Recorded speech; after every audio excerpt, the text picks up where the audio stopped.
आणि नवीन मानसिक प्रश्न, नवीन समस्या, नवीन डिसऑर्डर्स या 1.5 वर्षामध्ये येत आहेत. मानसशास्त्रीय इम्पॅक्ट हा हळूहळू जेव्हा हे सगळं दृश्य स्वरूपातल्या प्रायोरिटीचे कामं संपतील त्याच्यानंतर मानसिक प्रायोरिटी ही येणार आहे आणि त्याच्यासाठी आपण काय करायला हवं.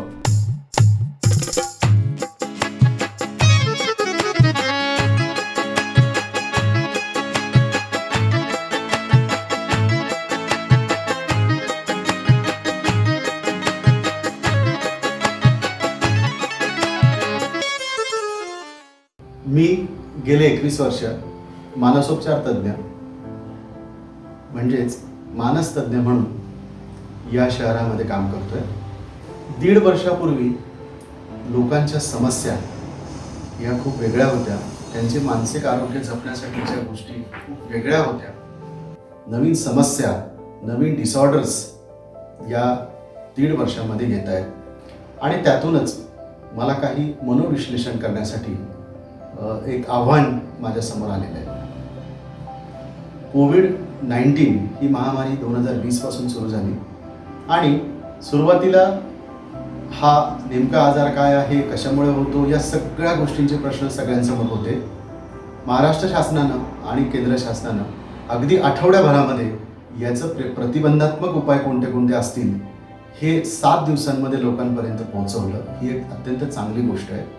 आणि त्याच्यानंतर मग आपल्या बिहेवियरवर कसं कंट्रोल करायचं याच्यासाठी लॉकडाऊन आणि इतर गोष्टी म्हणजे त्याचा प्रादुर्भाव जास्त होऊ नये म्हणून वेगवेगळ्या आचारसंहिता असतील, वेगवेगळे लॉकडाऊन्स असतील, स्ट्रिक्ट लॉकडाऊन्स असतील, याच्या माध्यमातून लोकांचं परफॉर्मन्स, निर्वर्तन, त्यांचं काम करण्याची पद्धती कंट्रोल केली गेली.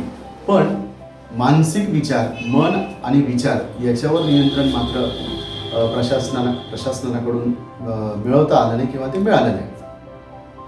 मग घरी बसून आणि हाताला काम नाही आहे, जो रुटीन होता आत्तापर्यंतचा तो रुटीन मला करता येत नाही आहे, याच्यातून भविष्यात काय होईल, नेमकं मी, माझं कुटुंब यांना कोरोनाची लागण होईल का, त्यातनं कोणाचा मृत्यू होईल का, माझी नोकरी जाईल का, आणि इतर असंख्य प्रश्न डोळ्यासमोर आलेत.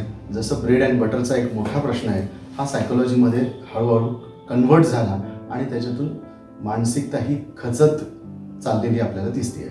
मागच्या 2020 मार्चच्या आधी साधारण वर्तनाच्या समस्या होत्या, अभ्यासाच्या समस्या होत्या, इंटरपर्सनल रिलेशनच्या समस्या होत्या, करिअरच्या समस्या होत्या, जॉबच्या समस्या होत्या, प्री मॅरिटल समस्या होत्या. पण आता या 1.5 वर्षामध्ये समस्या ज्या आहेत त्या समस्या पूर्णपणे बदललेल्या दिसत आहेत. उदाहरण आपण घेऊया.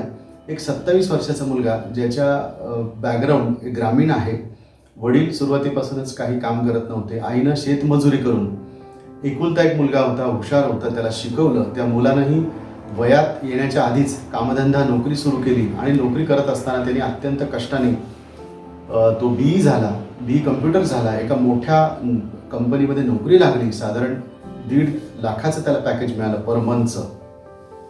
आणि त्याला कोरोनाची लागण झाली.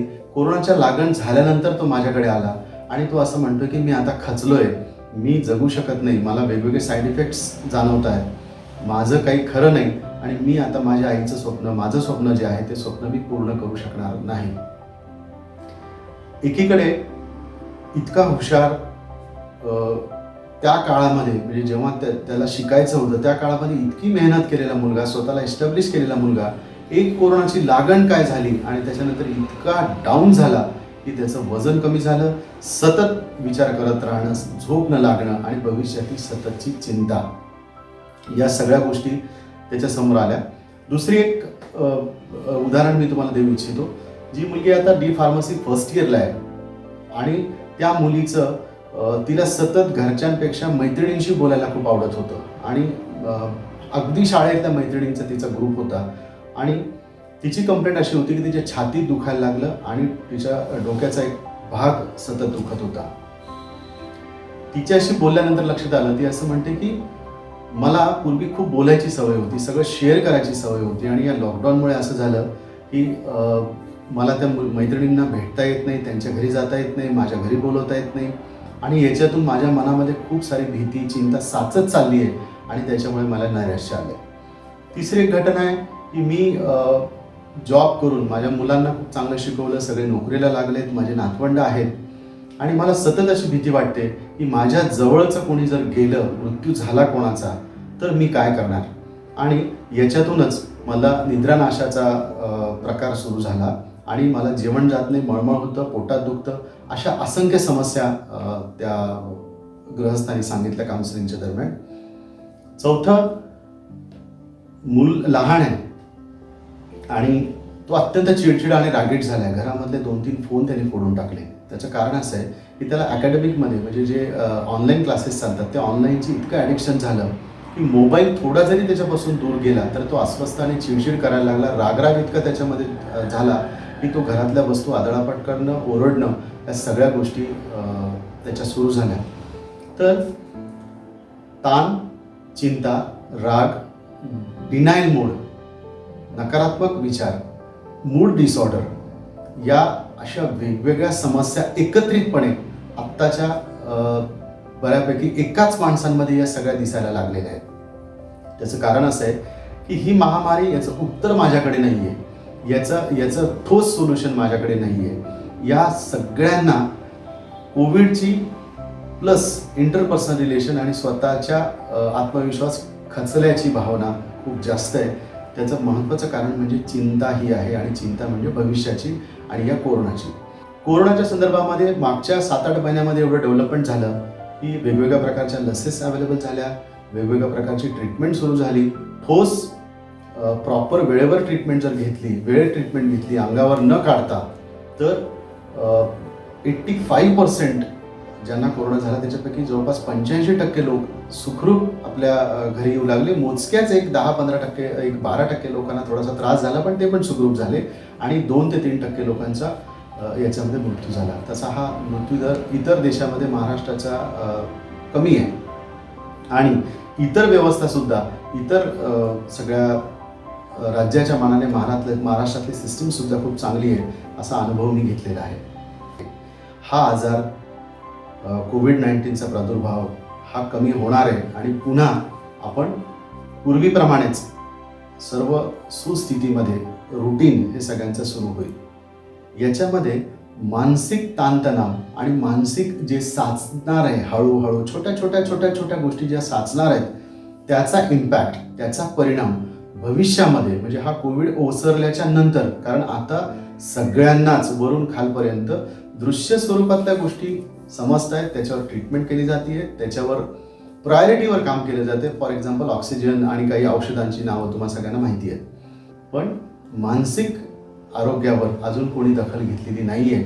भविष्यामध्ये हा पॅन्डेमिकचा जो 1.5-2 वर्षाचा कालावधी असणार आहे, याचा इम्पॅक्ट, मानसशास्त्रीय इम्पॅक्ट हा हळूहळू जेव्हा हे सगळं दृश्य स्वरूपातल्या प्रायोरिटीचे कामं संपतील, त्याच्यानंतर मानसिक प्रायोरिटी ही येणार आहे आणि त्याच्यासाठी आपण काय करायला हवं, तर त्याचे काही मुद्दे आपण आता यापुढे बोलूयात. या सगळ्या 1.5 वर्षांमध्ये असंख्य जे न्यूरोसायकोलॉजिकल रिसर्च करणाऱ्या संस्था आहेत, देशातल्या आणि परदेशातल्या, यांनी पॅन्डेमिक नंतर 41% एन्झायटी म्हणजे चिंता आजार आणि साधारण 34% हा नैराश्य याचं भाकीत केलेलं आहे. आणि हे भाकीत जर आपल्याला खोटं ठरवायचं असेल तर आपण काही गोष्टींकडे प्रामुख्याने लक्ष देऊया. पहिली गोष्ट म्हणजे आपण जे काही शरीरातले वेगवेगळे भाग पेन करतात, दुखतात, जे पेन होते त्याच्या मागचे कुठलेतरी विचार याच्या मागे कारण ठरत आहेत. हे विचार जर माझ्या बिलीफ्सशी संबंधित असतील, म्हणजे काय होईल, आता रिकव्हरीकडे लोक जास्त विचार करतील. रिकव्हरी म्हणजे माझं या पॅन्डेमिकमध्ये जे काही नुकसान झालं, विशेषतः आर्थिक आणि भौतिक गोष्टींचं, त्याचा जास्त विचार केला जाईल आणि त्याची रिकव्हरी मी किती फास्ट करेन याच्या बाबतीमध्ये आत्तापासून डोक्यातून पळायला लागलेले आहेत. तर हे पळणं थांबवलं पाहिजे, कारण कोरोनाने आपल्याला टॉलरन्स लेवल, सहनशीलता वाढवायची हे शिकवलं. दुसरी गोष्ट, स्वतःच्या आत डोकावून पाहण्याची संधी आपल्याला दिलेली आहे. तिसरी गोष्ट, रिकव्हरी भौतिक गोष्टींच्या मागे न लागता personal hygiene, personal care, personal mental health care याच्यावर जास्त लक्ष दिलं गेलं पाहिजे. दुसरा असा पण एक अभ्यास आहे की जे लोक यापूर्वी आपलं दिनचर्या फॉलो करत नव्हते, भौतिक वस्तूंच्या मागे खूप धावत होते, पैशाच्या मागे खूप धावत होते, त्या लोकांना मानसिक सुदृढ झालेले नव्हते. त्याच्यामुळे ते या आजाराने शरीरापेक्षा मनाने जास्त खचलीत. तर हे खचणं आपल्यासाठी इंडिकेशन आहे की आपण पुढे आपली दिनचर्या आणि निसर्गाच्या नियमानुसार आपण चालावं. हा त्याच्यातनं सूचक असा आपण समजू शकतो. चौथी महत्त्वाची गोष्ट म्हणजे आपण संवाद साधलाच पाहिजे. बऱ्याचशा गोष्टी अजूनही आपण बिलीफ्सच्या नावाखाली झाकून ठेवतो की ही गोष्ट बोलली गेली नाही पाहिजे, ही समाजापर्यंत गेली नाही पाहिजे. माझी बायको, माझा नवरा, माझ्या घरातले लोक, मी असं जर बोललो तर काय म्हणतील, काय विचार करतील, हा विचार न करता व्यक्त होणं. अगदी तुम्ही वेळेवर व्यक्त व्हायला लागलात तर 100% मानसिक आजारापासून बरे होऊ शकता किंवा मानसिक आजार तुम्हाला येऊ शकत नाही. बोललं पाहिजे. जे काही डोक्यात विचार चालू आहे सततचे, त्याला चॅनलाइज करणं हे अत्यंत महत्त्वाचं आहे. नंतरची पुढचा मुद्दा म्हणजे जे काही इव्हेंट्स आणि घटना घडणार आहेत, त्या घटनामध्ये एकतर भौगोलिक परिस्थिती असेल, इतर परिस्थिती असेल आणि इतर लोकांचं वर्तन असेल. हे इतर लोकांचं वर्तन आणि परिस्थिती आपल्या हातात नसते. आपल्या हातात फक्त मी काय विचार करतो त्या परिस्थितीकडे आणि त्या माणसाकडे कशा दृष्टीने बघतो, कसा व्ह्यू आहे माझा, त्याच्यावर ठरतं की ती परिस्थिती माझ्यासाठी त्रासदायक होईल की त्रासदायक होणार नाही. तर आपले इव्हेंट्स माझ्यासमोर आणि जगामध्ये जे घडतात ते मी कंट्रोल करू शकत नाही. माझं नियंत्रण फक्त माझ्याच हाती असतं.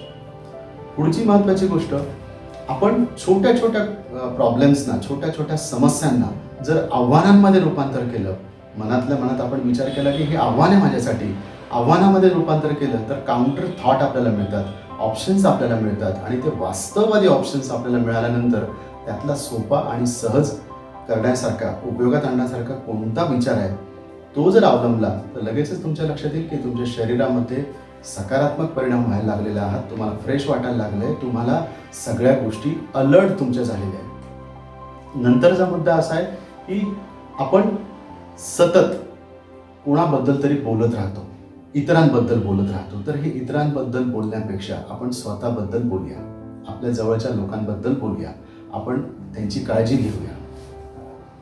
पुढचा मुद्दा, बरेचदा मी असं ऐकतो की मला काही होत नाही, मला कोरोना होत नाही.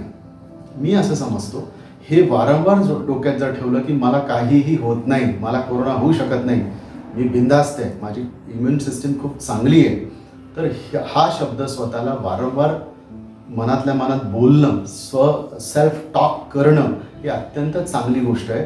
त्याच्यासोबत जे काही नियम दिलेले आहेत, मास्क लावणं, डिस्टन्स मेंटेन करणं आणि सॅनिटायझरचा वापर करणं आणि इतर गर्दीच्या ठिकाणी न जाणं, हे त्याच्यासोबत परफॉर्मन्सची जोड असलीच पाहिजे. म्हणून मला काही होत नाही, मी बिनधास्त आहे, हा थॉट स्वतःला वारंवार बोलत राहा. याच्यातनं वास्तववादी परफॉर्मन्ससुद्धा केला गेला पाहिजे. याच्या पुढचा मुद्दा असा आहे की रिकव्हरी जी आहे, जे इकॉनॉमिकल असेल किंवा माझी नोकरी गेलेली असेल किंवा माझ्या जवळचं कोणी गेलेलं असेल, त्या धक्क्यातून सावरण्यासाठी व्हॉट नेक्स्ट.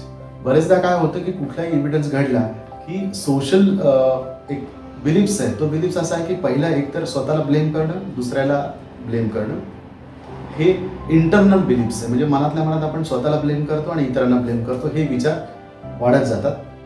दुसरं, एकतर रागराग करणं, चिडचिड करणं, आक्रमक वर्तन करणं, या दोन रिॲक्शन्स कोणत्याही घटनेनंतर न देता आत्ता मी काय करू शकतो, हा तिसऱ्या मुद्द्यावर काम केलं पाहिजे. आणि तिसरा मुद्दा हाच आपल्याला मानसिक आरोग्य जपण्यासाठी कामाचं ठरणार आहे. आणि तिसरा मुद्दा म्हणजे व्हॉट नेक्स्ट.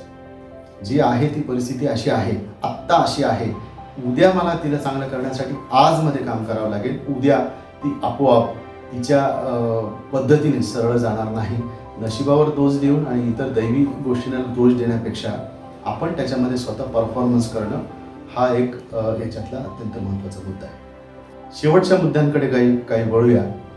भविष्यात जर मानसिकदृष्ट्या सक्षम व्हायचं असेल तरच शारीरिक परफॉर्मन्स आपला चांगला होईल, आपले डिसिजन मेकिंग चांगले होतील, आपलं लर्निंग चांगलं होईल, आपली मेमरी चांगली राहील, आपले इमोशन मॅनेजमेंट, भावनिक व्यवस्थापन चांगलं होईल. त्याच्यासाठी दिनचर्या ठरवणं, रात्रीची झोप 8 तासाची कंपल्सरी घेणं, मोबाईल आणि इलेक्ट्रॉनिक मीडियांपासून थोडंसं नियंत्रित राहणं, नियंत्रण त्याच्यावर मिळवणं, जेवण वेळेवर करणं, सात्विक जेवण करणं, पाणी भरपूर पिणं आणि एक्सरसाइज हा याच्यातला अत्यंत महत्त्वाचा मुद्दा आहे. एक्सरसाइज आणि श्वसनाचे काही व्यायाम हे स्वतःला आपण लावून घेतलं पाहिजे. पुस्तक वाचनासारखी सवय आपण स्वतःला आत्तापासूनच लावून घेतली पाहिजे. म्हणजे ते भविष्यामध्ये तुम्हाला एक वॉलसारखं, एक इम्युनिटी सिस्टीम वाढवण्यासाठी अत्यंत कामाचं आणि मदतीचं ठरणार आहे. मेंटल हेल्थ इम्युनिटी ही भविष्यातलं चॅलेंज आहे. ते चॅलेंज आत्तापासून आपण स्वीकारलं तर भविष्यामध्ये आपल्याला त्याचा फायदा होणार आहे. अजून एक महत्त्वाचा मुद्दा आहे की घरामध्ये ज्या गृहिणी आहेत त्या गृहिणी खूप जास्त काळजीने स्वतःवरच सगळी जबाबदारी घेतात आणि मलाच सगळं करायचं आहे आणि सुपर वुमन होण्याचा प्रयत्न त्या करतायत या काळामध्ये आणि ती चांगली पण गोष्ट आहे. पण याच्यामध्ये स्वतःकडे लक्ष द्यावं. इतरांच्या गोष्टींमध्ये जास्त ढवळढवळ न करता, म्हणजे बरेचसे मुलं आता टीन एजमध्ये गेलेली आहेत, त्या टीन एजच्या मुलांना नियंत्रित करण्याचं, आपल्या वयामध्ये काय होतं, आपण कसे होतो आणि तसंच या मुलांनी पण वागलं पाहिजे, हा जो विचार आहे हा थोडासा बाजूला ठेवून त्यांच्याशी जर वार्तालाप केला, तुम्ही बोलतं केलं त्यांच्याशी, तर तुम्हाला त्यांच्या मनातल्या गोष्टी कळतील आणि त्याच्यावरून तुम्हाला सोपं जाईल त्यांच्याशी बोलणं. आपण मानसिक आरोग्याकडे दुर्लक्ष करणं धोकेदायक ठरू शकतो. आत्तापासून आपण त्याला प्रायोरिटीवर घेऊया, कारण बिहेवियरल गोष्टी ह्या सगळ्यांना पाठ झालेल्या आहेत. दृश्यात्मक गोष्टी या सगळ्यांना माहिती आहेत, पण अदृश्य ज्या गोष्टी आहेत त्या मानसिक हेल्थ आहेत आणि त्याच्यावर काम करणं, व्यक्त होणं, ह्या गोष्टी यापुढे महत्त्वाच्या ठरतील. ज्येष्ठ नागरिकांमध्ये असा एक गैरसमज झाला आहे की वय वाढलं आणि सोबत जर कुठला आजार असेल तर त्या व्यक्तीचा मृत्यू होतो, हा गैरसमज आहे. असं होत नाही आणि या चिंतेतूनच, म्हणजे ज्येष्ठ म्हणजे मृत्यू, ही चिंता बरेच वेळा ज्येष्ठ नागरिकांना सतावतीये. तर त्यांना मी असं सांगेन की आपण नातवंड असतील, मुलं असतील, त्यांच्याशी बोला, त्यांच्यामध्ये मिक्स व्हा, त्यांना काय मदत करता येईल, त्यांची काय काळजी घेता येईल याच्यावर लक्ष द्या. आपली दिनचर्या ठरवा. आपल्या शाळेतल्या मित्रांशी, आपल्या कॉलेजच्या मित्रांशी त्यांचे नंबर्स मिळवून त्यांच्याशी गप्पा मारत राहा, वाचन करत राहा आणि इतर रुटीन तुमचं फॉलो करत राहा. कोरोना म्हणजे मृत्यू नव्हे, कोरोना म्हणजे काळजी.